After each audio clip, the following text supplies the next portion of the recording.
ao final, dependendo do tempo que for disponível, a gente retorna para discutir algumas questões. Então, eu vou pular alguns slides nessa fase. Bom,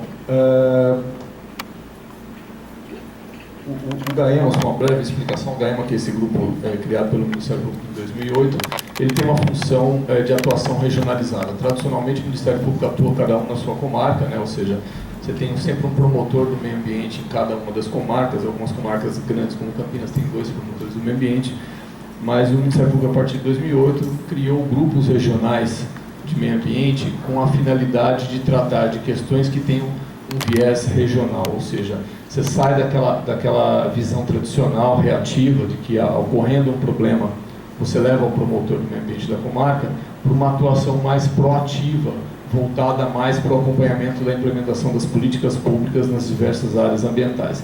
E sempre com um viés regionalizado, para evitar aquela discussão de competência. Quem que é o promotor que vai cuidar de um problema, de um determinado problema ambiental em 2, 3, 4, 5 comarcas que nós temos, né? A construção do sistema para nós no Ministério Público foi feita utilizando a bacia geográfica como unidade de atuação. Nós temos no estado de São Paulo 22 bacias hidrográficas, das quais 11 possuem atualmente o GAEMA, né?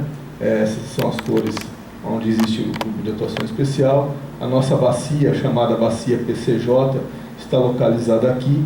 Essa bacia, estrategicamente, pelo seu tamanho, pela quantidade de municípios, complexidade e tudo mais, ela foi dividida em 3 GAEMAs, dos quais 2 estão instalados, que é o GAEMA Campinas, aqui pegando 24 municípios, e o GAEMA Piracicaba pegando 21 municípios. O GAEMA Atibaia, que é a região de cabeceira, ainda não foi instaurado. Vou ter que ficar um pouco de lado para poder fazer a leitura. O nosso sistema de regramento de recursos hídricos, ele prevê, a nossa primeira legislação, que foi a estadual, a 7663 de 91, ela estabeleceu qual que seria a forma de elaboração da nossa política estadual de recursos hídricos. Essa legislação, ela fez a previsão da elaboração de planos estaduais de recursos hídricos a cada 4 anos e determinou que esses planos deveriam ser convertidos em lei para se estabelecer a sua validade. Esse é um sistema que está sendo, uma sistemática que está sendo rediscutida hoje, questionada, porque ela foi criada em 91, a Política Nacional, e o primeiro plano, na verdade, acabou sendo elaborado antes da lei ser aprovada, ele data de 1990. Então foi criado um plano em 1990, um plano entre 2000 e 2003, o que já dá para verificar com respeito na elaboração a cada 4 anos. Depois de 2004 a 2007, 2012 a 2015, que é o atual plano que foi elaborado. Só que desses 4 planos, somente um conseguiu efetivamente se transformar na política estadual de recursos hídricos, que é a 9.034, que é a legislação em que nós nos baseamos hoje. Ou seja, essa é uma sistemática que tem que ser equacionada. Aqui, num ambiente multidisciplinar, pessoas que atuam na área jurídica, outras pessoas que atuam em outras áreas, nós precisamos entender que nós trabalhamos nós vivemos num regime democrático de direito, onde a ideia central é que eu respeito aquilo que está sendo posto pela lei. Se eu tenho um plano que ele não vira lei, automaticamente eu crio uma sensação de que eu não preciso respeitá-lo na medida em que ele não se converteu nesse instrumento legal. Então nós precisamos pensar uma sistemática como o plano é a elaboração de um projeto do executivo, basicamente. Nós temos que pensar em talvez modificar essa legislação estadual para que o plano seja operacionalizado na forma de um decreto do executivo e não por um processo de lei. Aonde está ocorrendo o gargalo, a dificuldade, e por que estou expondo isso? Porque o projeto, ele é encaminhado para a Assembleia Legislativa, onde ele sofre todo tipo de interferência, ele volta para ser corrigido para a Secretaria, volta para a Assembleia, volta, e isso está tramitando. Nós estamos em 2014, o plano atual é de 2012 a 2015, e ele ainda está para revisão na Secretaria de Recursos Hídricos, segundo a informação que eu tive segunda-feira. Ou seja, a sistemática não está funcionando. A outra legislação que nós temos é a legislação federal, que surgiu em 1997, que é a nossa Política Nacional de Recursos Hídricos. E que, tal qual a nossa política estadual, ela traz a bacia hidrográfica como unidade de gestão, né? Você tem a bacia hidrográfica como a detentora e controladora da água que está na sua região, e também com toda a responsabilidade de organização de um sistema de gerenciamento através da formatação de comitês de bacias hidrográficas e a possibilidade de criação aí de agências de bacias hidrográficas. Eu destaco aqui duas questões, dois pontos dessa lei.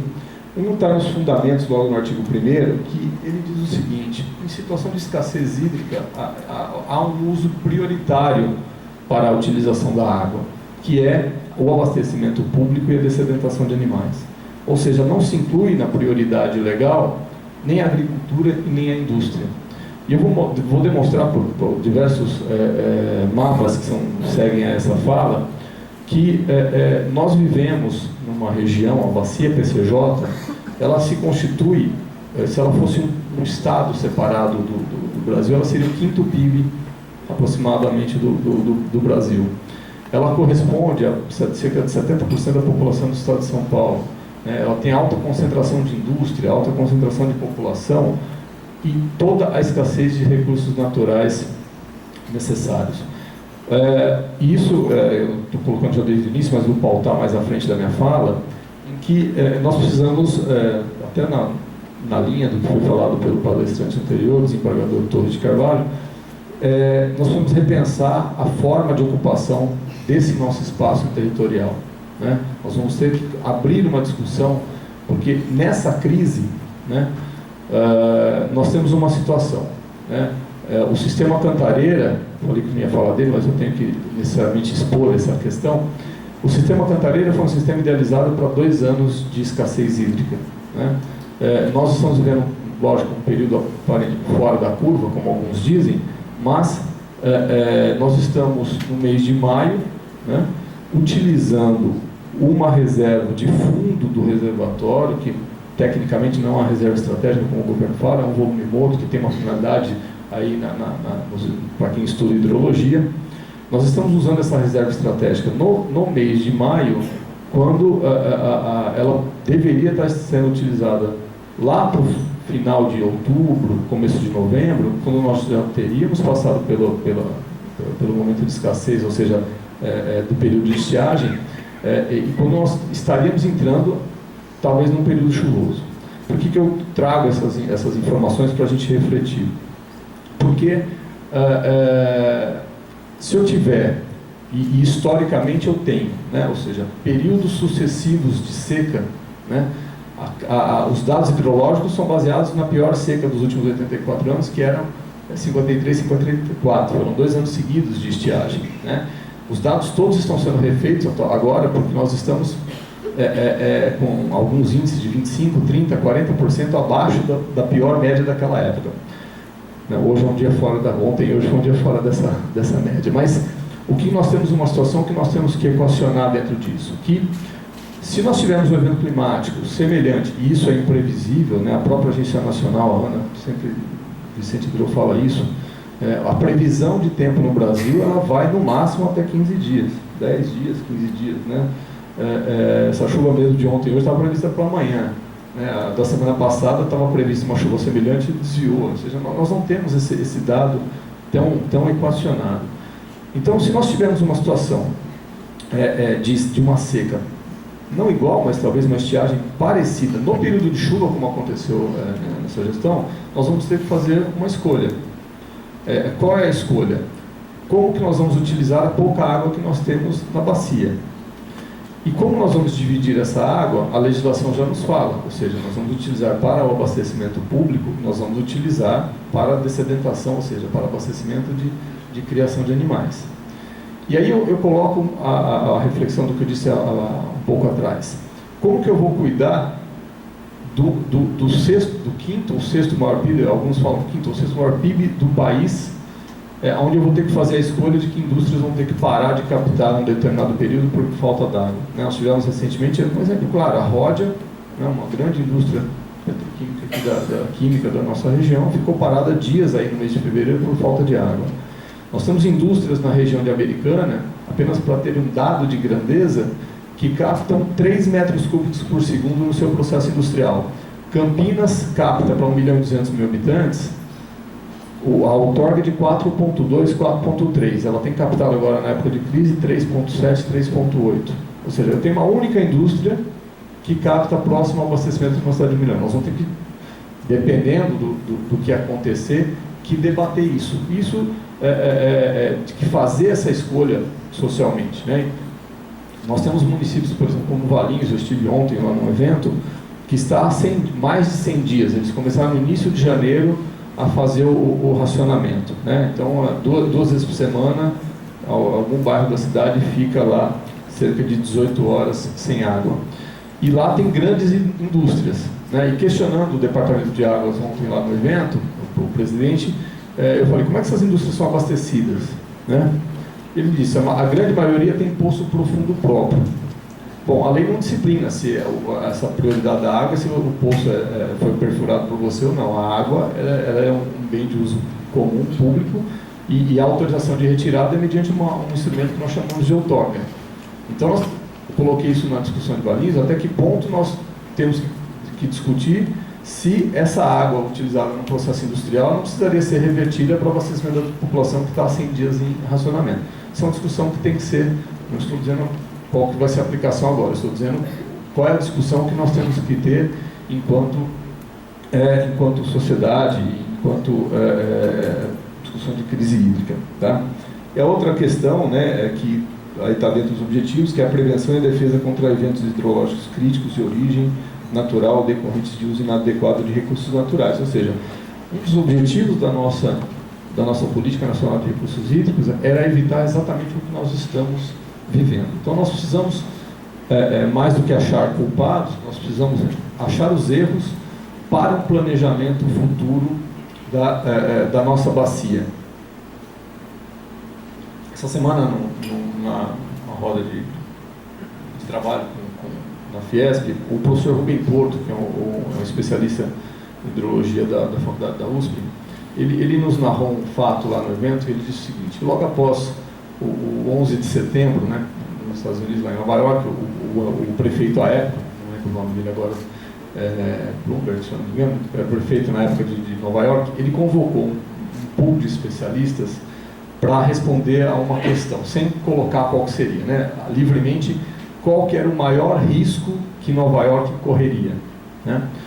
E o que foi apresentado, que foi como um consenso, que não era um novo ataque terrorista. O maior risco era a falta de água. E eles fizeram, o que ele demonstrou lá na palestra, é que Nova York tinha 2 sistemas adutores, um de 1917 e um de 1937, e que eram sistemas com complexidade de manutenção e tudo mais, e que se você tivesse que paralisar o rompimento, ou algum dano muito grande num desses sistemas de rompimento, a cidade entrava em colapso de abastecimento de água. O que eles fizeram? Eles gastaram, segundo dados, alguns bilhões de dólares para construir um terceiro sistema adutor que está parado. Ele é só um sistema de backup caso os outros 2 tenham alguma falha. Portanto, essa questão da gestão dos riscos, na semana passada, inclusive, vieram 2 professores de 2 universidades americanas para um evento na Unicamp, e eles demonstraram que essa gestão dos riscos e essas crises de discussão de uso de água, elas permeiam vários lugares do mundo, permeiam os Estados Unidos, permeiam a África, permeiam a Europa, não é um assunto exclusivamente da nossa região. Bom, esse é um mapa do Plano Estadual de Recursos Hídricos de 2000 a 2013. Eu tentei obter esse mapa do ano de 91, que é o primeiro plano, mas a resolução estava muito ruim, eu não consegui. Mas ele diz o seguinte, aqui está um pouco ruim, mas esse mapa, ele demanda como que é a situação de aproveitamento de água superficial e de água subterrânea no estado de São Paulo. E ele demonstra o seguinte: nas áreas em vermelho, vou ler a legenda aqui, a água superficial e subterrânea está crítica, ou seja, a Grande São Paulo e a região aqui para cima de Ribeirão Preto. Na área em marrom, que é exatamente a nossa área, né, nós temos uma crise, uma superficial crítica, ou seja, nós temos uma possibilidade de uso de recursos hídricos crítico, né, isso já assinalado em 2003.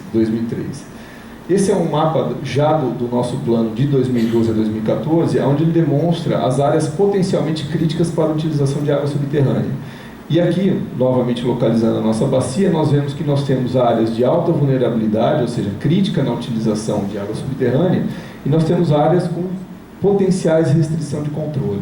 É um equívoco, né, que muita gente fala e divulga, e eu já escutei várias pessoas perguntarem por que a gente não tira a água do aquífero Guarani, porque a explicação é muito simples, o aquífero Guarani não está aqui. Né, ele começa lá, ele vai iniciando depois de Analândia, e as áreas iniciais de recarga dele efetivamente estão próximas a Ribeirão Preto. Portanto, ele pega essa porção do estado para a esquerda, nós estamos aqui. Esse é um mapa também do plano de 2012 a 2015, onde ele mostra a densidade demográfica no estado de São Paulo, né? Isso é algo que a gente todos já temos a ideia. Grande São Paulo, região do Vale do Ribeira aqui a macrometrópole aqui de Campinas. Esse é um mapa também desse plano, em que ele estabelece o índice de qualidade de água bruta para fins de abastecimento humano. E ele demonstra o seguinte, né?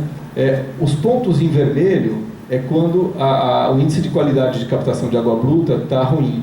Em roxo existe um único ponto aqui, ele está péssimo e irregular amarelo.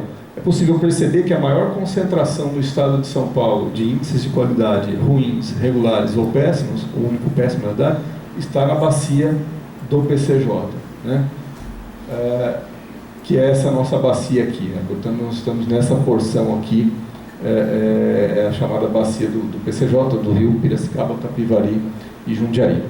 Ou seja, nós temos uma conjuntura de fatores, né? Nós temos a maior concentração de população do estado, nós temos áreas críticas de restrição de água subterrânea, nós temos deficiência de aquíferos para captação de água subterrânea, nós temos os piores índices de captação de água bruta para abastecimento público, né?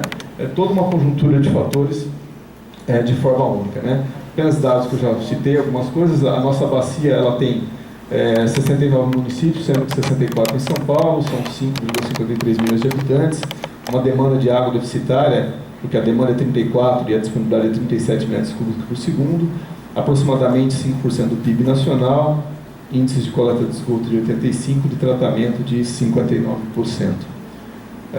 Dados de crescimento populacional, nós temos aí, entre 91 e 2013, a bacia passou de 3 milhões e meio de habitantes para 5,53 milhões, ou seja, entre 91 e 2013, 22 anos, nós praticamente, nós aumentamos em 56% a bacia. Em 1980, aproximadamente, a população era 2 milhões e meio, mais ou menos, né? Ou seja, a nossa região ela tem cerca de 200, 250, 300 anos. Nós demoramos entre 300 e 200 anos para chegar a 2 milhões e meio, e em cerca de 3 décadas e pouco nós duplicamos esse volume de pessoas.